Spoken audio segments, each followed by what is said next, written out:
Hi, Caleb with Brownells here. In today's quick tip, we're going to be talking about why it's so important to use the correct screwdriver bit whenever you're working on firearms, or basically anything with screws in general. So as you can see in front of me here, we have the Brownells magnet tip set, one of the many sets we offer, and there are a ton of slotted bits in this set. The reason for that is simple. So I'll just go over the basics of it. Whenever you have a screw slot, you'll notice that it's a very specific size. Now it's important to use a bit that fits as close as possible to that size, because if it's too big, obviously it's just not going to go in. And if it's too small, you're going to run into a number of issues, which I'll get into here shortly. But first, let's talk about the two main factors of the bit.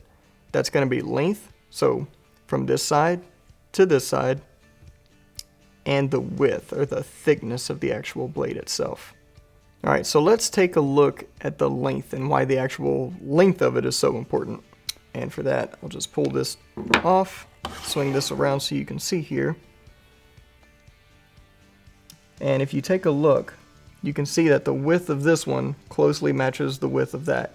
And that's because on the outside edges of this bit is where you're going to get the most of your energy or torque whenever you're actually tightening or loosening that screw.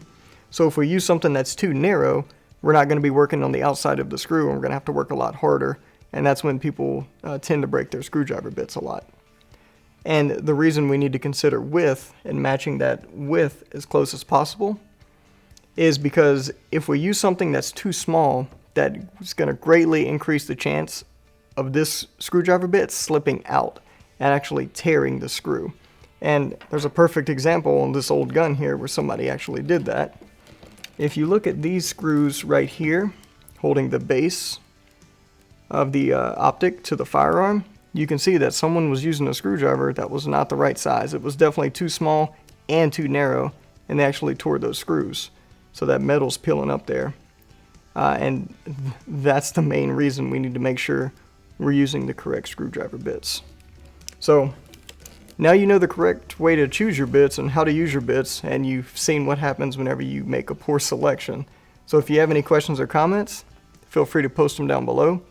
If you haven't already, go ahead and hit that like and subscribe button. And if you have any more questions about screwdriver bits, feel free to give us a call on the tech line. We'll be happy to help you out. Thanks for joining us, and we'll see you next time.